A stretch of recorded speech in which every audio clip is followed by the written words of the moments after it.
Hi there. Welcome back to the podcast. I'm Dr. Krista Vernaleken. And I'm Dr. Lindsay Renzullo. And today we have a guest who is Holly Firestine, who is the Chief People Officer at Ethos Veterinary Health. Hi, Holly. Hi, thanks for Yeah. having me.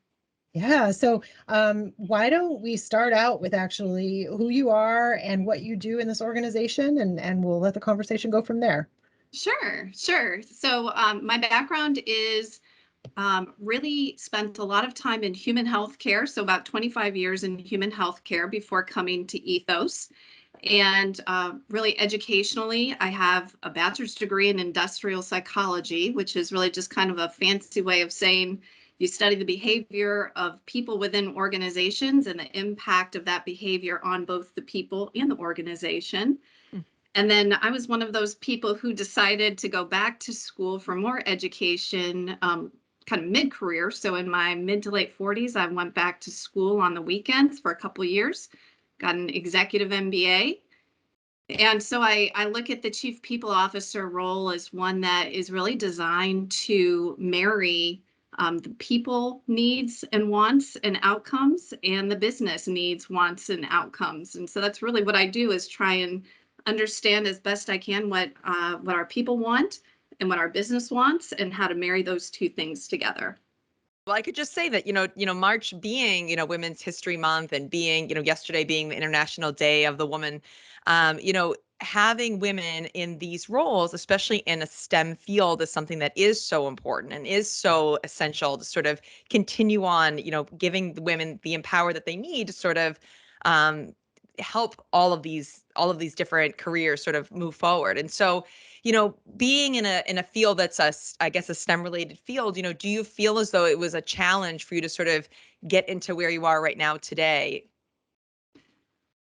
I think that most women who are in STEM related careers have had similar challenges, which is, how do you find relatable people and enough representation in that particular area that you see the path forward as well? A lot of times your environment starts to shape what you think you can and can't do. And then you add that on top of just gender stereotypes, and it adds a lot of headwind for women trying to go forward in STEM related careers. But what I think is really empowering of late is that there's been more conversation about this and there's been more action related to this.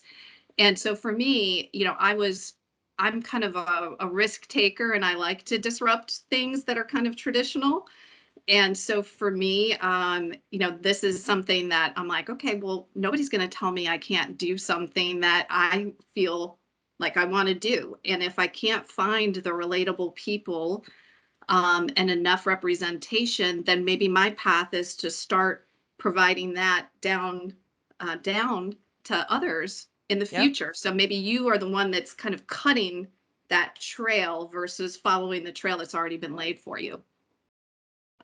Yeah, it's really like, as of what, we're all women in STEM and promoting women in STEM, and it's interesting because I never, as a child, like, these are the things that we hear throughout history, is like, well, I never was inhibited, so there mustn't be a problem. But I never had anyone say to me, oh, you can't do that because you're a woman. But we all have noticed, like, these trends in certain STEM areas are sort of still like very permissible for women, and some are still very hard to get into.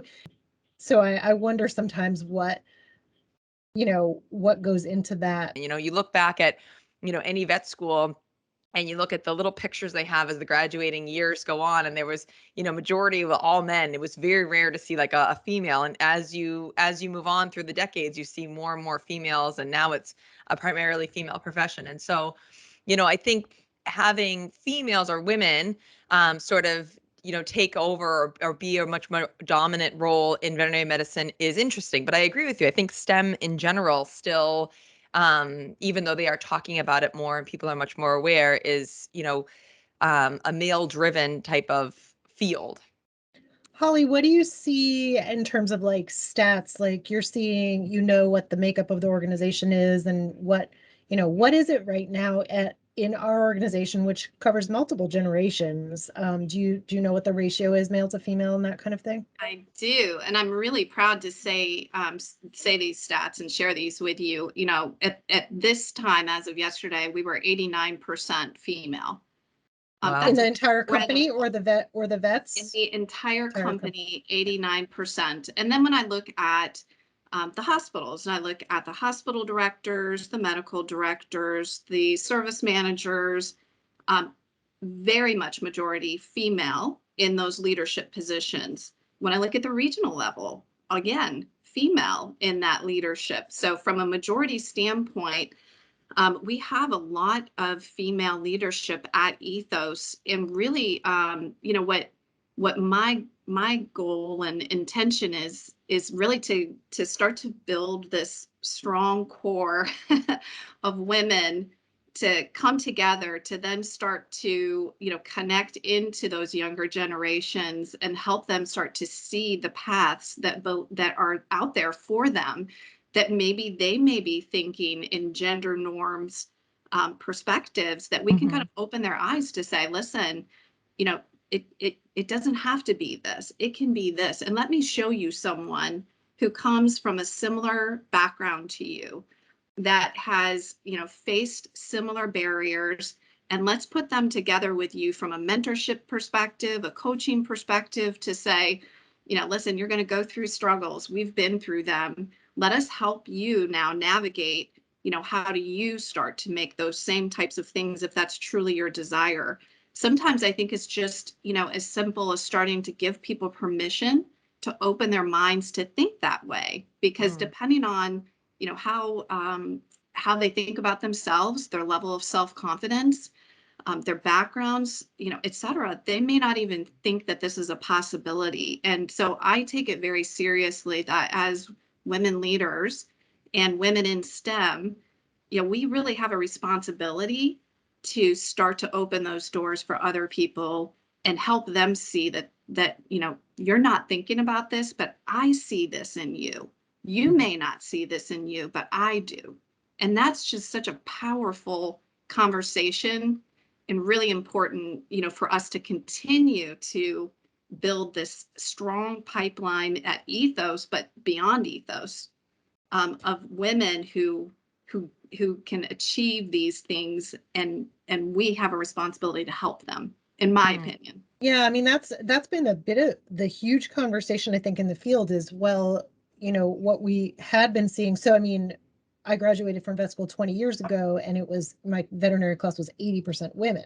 But at the time, most of the practicing veterinarians, practice owners, leaders within the profession were still all men, because generationally, that's what it was, right? So there was a lot of discussion of that. Well, what happens now? Are all of the women gonna, step up? Like when I graduated, it was like, oh, women aren't gonna want to do that because they want to have families, and they don't want that. Which was a very, simplistic and antiquated way of viewing things. But it is true that trends in the field have not trended towards there being as many female practice owners. And there's a variety of reasons, like it's generational, it's student debt. There's a lot of things going on in the profession that promote a move away from these small practices owned by one single person.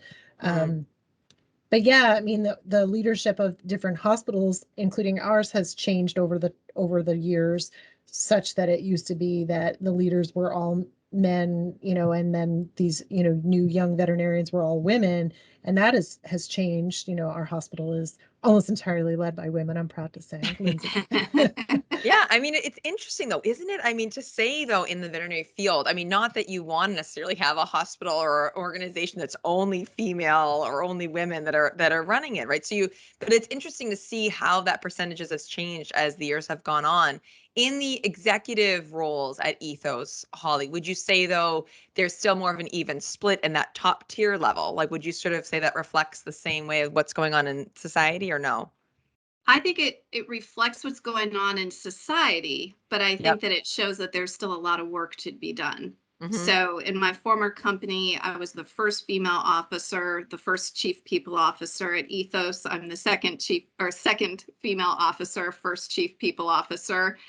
And, really what, again, this kind of goes back to just having those conversations with women and opening the door to say, listen, where do you really want to go? And let's figure out how to get you there. And, with the family, gender norms again and stereotypes, it's not an either or, right? Right. That almost, when you hear some of those things that still exist today, it's like, well, you can have a family or you can have this. Right. And what we have to do is try to figure out that way to have a family and what you want professionally. And it's a challenge, right? It requires rethinking the fabric of organizations to say, are we being inclusive, to genders, to people of color, to various scenarios that are happening. Your people aren't a home person and then they change hats and then they're a work person and they leave everything at home when they come to work. And then when they leave work, they leave everything at work and they come. It's like you're one person. You have this one life that you're living. And for some reason, we still have this, this disconnect between work life and home life and trying to see those as they're just completely separate. It's like, no, everything is kind of blended together. And how do we kind of keep up with what people want and need, to be able to have both of those things and feel fulfilled in both areas? And that's new. Yeah. When I was much earlier in my career, that wasn't the conversation. The Right. conversation was, you're going to sacrifice everything personally to get where you want to be professionally. And if you as a woman were not willing to do that, you were going to get stopped at a certain point in your career. And I think, what other executive women officers are really trying to do is build momentum to say, how do we change this? Because it shouldn't be you have to sacrifice everything personally to excel professionally. I mean, it's definitely a hard juggling act. I know for me, I'm married, I have 3 kids. You feel the pull for sure, of your professional life and your home life, but I actually would argue that it makes you a better leader in general, having the experience of, having that personal experience as well. Like, so being a mother, being a wife, having that home life, makes me feel almost a little bit more well-rounded and able to deal with some of the circumstances or situations that come up. So if anything, I feel as though you're right, tapping into the fact that you can have both. You can have a professional life and a personal life and be fulfilled. And if anything, maybe it could actually help and make it, having a better employee that's sort of rounded in a different way. Yeah, I also I push back a lot on the there's this whole mantra of, oh, you can have it all or you can do it all. And that's always that's a frustration point for me because I think that it puts so much pressure on us as women to do it all. And fortunately, I think there are some changes in society that make that like the other half of our home life, our spouses, if we have one, is are increasingly, tapped to, no, it's not babysitting when they're your children, Yeah. actually. It's care of your children, or Yeah. you know, it doesn't have to be that the female aspect or the person who's assumed the female gender role is always the one that stays home Right. with the sick kids, or Yeah. always has to drop the kids off and pick them up and fit their work in between, Right. and keep the house clean and do all the laundry. I think the good news is that some of that is starting to change, but I think that's still something that our female employees do put on themselves. Yes. Yep. And I totally agree. You touched on another area that is part of these gender dynamics that really need to evolve. So there's Mhm. evolution that has to take place within an employment scenario, but then there's also evolution that has to just happen at home from a relationship perspective and whoever your partner is at home. And this idea at one point that I think we were all told of, this work-life balance, which in your brain was like, okay, it should be 50% work, Right. Right. 50% home life. Like that's not achievable. but you shouldn't have to go 100% here and 0% here, either direction. And so I think, Krista, what you mentioned is super important, which is the support that you have at home is going to be critical with this too. And, I think for my husband and I, we had reached a point where it was like, can't both be chasing, Right. a million hours at work, and the kids are being sacrificed, and all of those types of things. And so we at one point had a real good sit down and said it just can't work this way, and we need to go all in one place or the other. And we went all in with my career, which was completely opposite of what the gender stereotypes would be. Yeah. And but I do think that that's the struggle, is you have two people pushing hard for acceleration at work. You got kids, then you're thinking, oh, I should be 50 here, 50 here. It's just not attainable. And that is where you start to get all that anxiety, or you feel like you're failing, or in one place or the other. And it's this pressure that just doesn't need to exist. Yeah. So looking at that and looking at, the culture that we want to kind of create for Ethos, looking at the culture of Ethos, how have you sort of, tried to change that, or what have you tried to sort of instill amongst the Ethos culture? Yeah. So when I came into Ethos in 2020, it was in the pandemic. So I've been here, I think, a year and a half, maybe not even that. So started in the pandemic and really tried to understand what the culture is, because I respect the history and, really what the culture is that exists. And I'm not a believer in culture takeovers. I think that culture is always dynamic. It's not static. It needs to evolve as the people evolve and as the organization evolves. And so one of the things that I did when I first came in was form the partnership with Gallup. Mm. And because I knew I couldn't go out and experience all of the hospitals for myself because we were in the middle of the pandemic, to me, that was one of the first early insights I could gain into how do our people feel about working at Ethos. And I had one question in there, which was describe Ethos culture in 3 words, because everybody I'd ask, it could be a little bit different. So Mm-hmm. I'm like, let me just put it in the survey and let's see what it is. And the number 1 word was caring. And so to me, first of all, I was like, oh, I made the right choice of who to work for, because if that's how our people describe the culture, is caring, that's what I want. That's what Yeah. we all want. And so how do we create this community of caring for each other and caring for the community within Ethos? And so really the benefits that we started to introduce were around this idea of creating a caring community. And it's rooted in the values that we have. So while the culture is always going to be kind of ebbing and flowing Right. and based on the behaviors that are really being felt at that particular time within the organization, the behaviors really have to be underpinned by the values.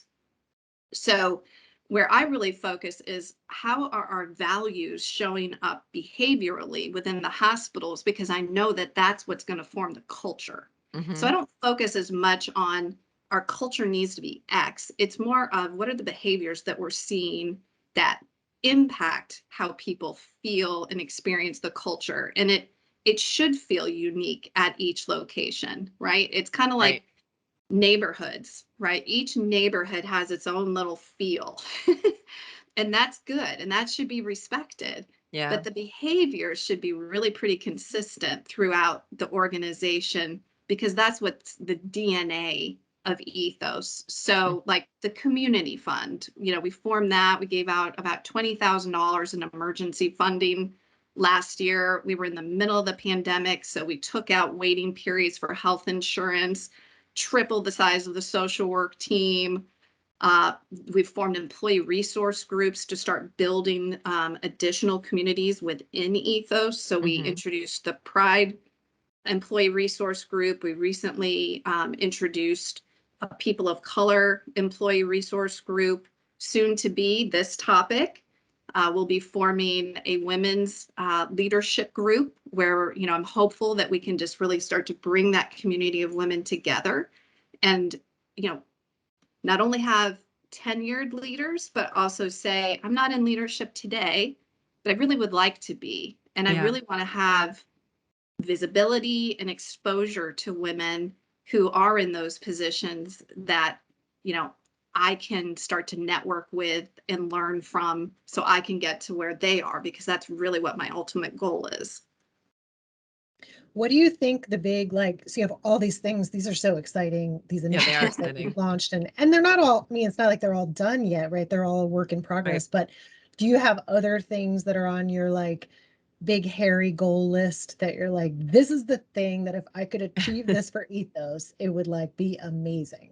Well, I related, but really kind of in foundational is just around building this learning ecosystem at Ethos. So, we have really exceptional people, really great people, but we haven't shown them the opportunities of where they can grow. And so as part of Gallup, we have exit surveys. And so I read the exit surveys, I read the onboarding surveys. That starts to give me, again, combined with our engagement Q12, that really gives me the direction that I need to head, because that's what our people are saying. So what I'm seeing and hearing right now is around learning and development, really focusing on individual development plans, career pathing, succession planning. We have a mentor program that we're going to be introducing later this month also. And so really where I'm focused a lot is on this learning ecosystem of saying, we have this great partner with VetBloom and a great learning management system and tool, but we need additional resources for our people that connect to VetBloom, but also sit a little bit differently than just what we can see within that portal. So I'm super excited about that coming up. Yeah, that's awesome. I've always loved, you guys all know this, and I've said this before in the podcast, that I love working for this company. And I feel like this kind of discussion is exactly why, is that, it's never been a place where we just sit stagnant, right? Like we're good, we've got everything covered, it's set. There's always sort of that need or that desire to constantly excel and continue and to get better at whatever it may be. And so these types of discussions and what you're sort of working on, Holly, is exactly why, I love working for this company. VetBloom being a wonderful module that has tons of learning tidbits and videos and CE potentials and all these things on it for our veterinary staff, and kind of coupling that with them on the floor, I think is phenomenal. That's exactly what makes it so exciting working for a place like this.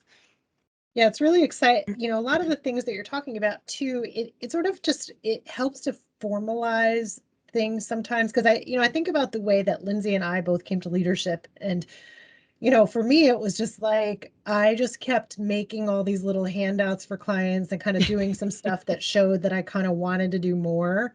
And then somebody took me under their wing and were like, okay, read this book. And then I read the book. And then, eventually I earned, a title. And same thing with Lindsay. Lindsay went to somebody and said, I want to be a leader. Tell me what I need to do, and also got handed a book. Lots of books. I did a lot of books, lots of books. But, it's the kind of thing that it was a way of identifying leaders that kind of came to the surface. But I think that there's probably a crop of people that didn't happen because they didn't have a particular personality drive that rose them to the top, but they can be good leaders too. And that's the tricky part, is you don't necessarily want all of your leaders to just be the obnoxious people that happen to bug somebody, Thanks. Yeah, thanks. me Yeah. and Lindsay, right? No, but it's true. And I mean, looking at women, you're talking about, though, March and Women's Month. I think, though, by putting women in the roles that we're at too, we're trying to encourage the next generation as well. And so trying to identify those people that might have more of an interest or might, be successful in a leadership type of role.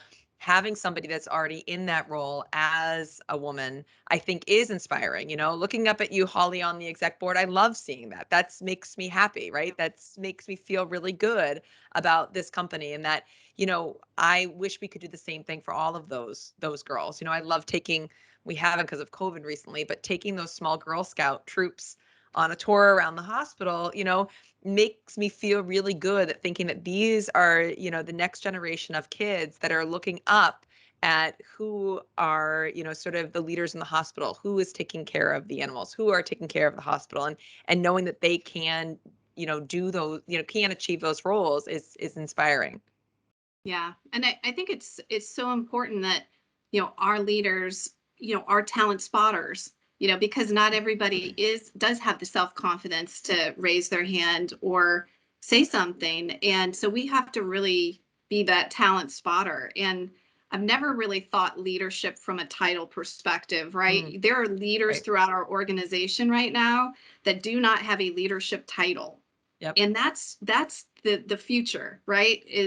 Are the people who don't have the leadership title right now may not see that they could be that level of a leader, but you see it in them. And so having that intentional conversation around development to say, here's where I see you, I've had so many times people, somebody had been promoted to a director, and I went to congratulate them, and I've said, boy, I see you as so much more than the director level too. And they're like, really?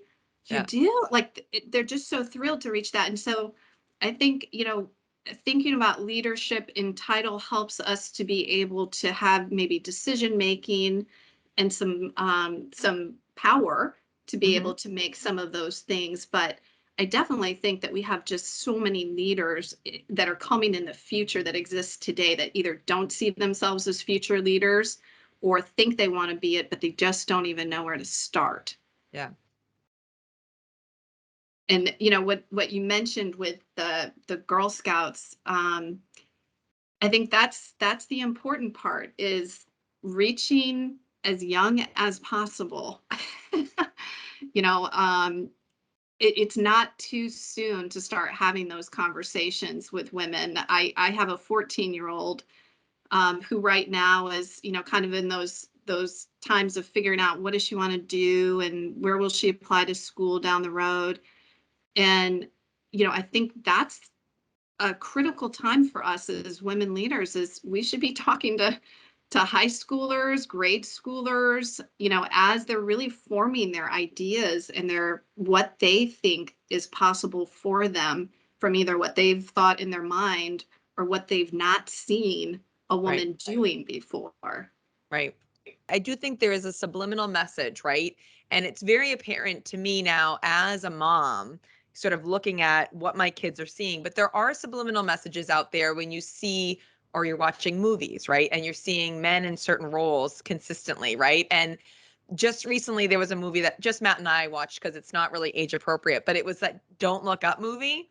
And in it, it's quite funny and very funny. I definitely recommend it. But in it, there is a female president, right? That initially you're like, oh, right, because you're watching it, you're seeing this female president, because you don't normally see that. And it's nice when you see that on screen, because for these kids growing up, what they're seeing and how they're, how the experiences that they have, those do shape. And even though you can have always a person in a particular role or a particular, they're always associating, like if they go to their pediatrician, if it's only a male all the time, I want them to see, women in power, women in in all different types of positions, but that does impact and it does matter. And so I agree with you. Getting them exposure, getting to them at an earlier age, so it's not, doesn't take them aback to see something, to see a woman in an important role. I think that's really, really good.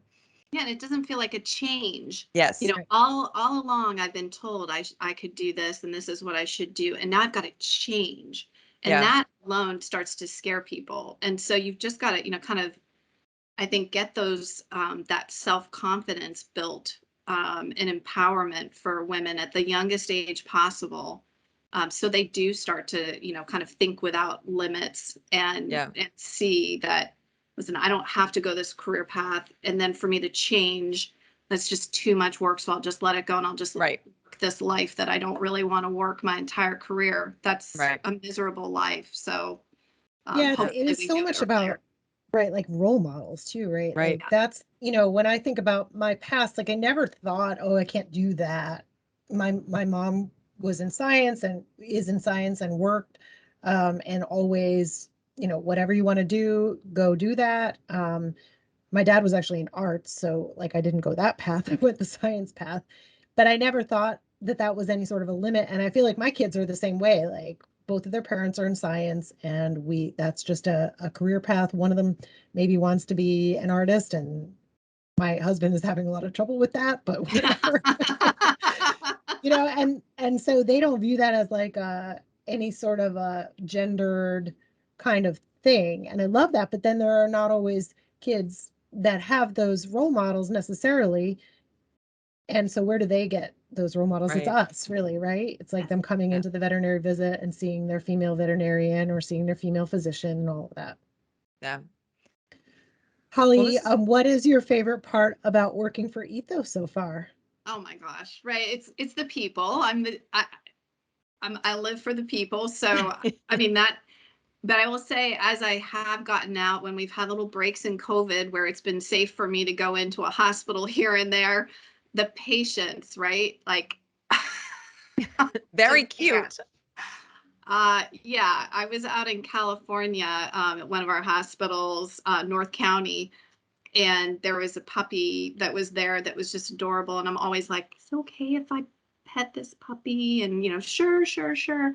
And I'm pretty sure that the team was like blocking the back doors because they thought I was going to like sneak out the back with this little puppy. Because I like, besides that, I think that my entire career, even though I was in human healthcare, has been caring for caregivers. And it's a super challenging role because caregivers are incredibly selfless.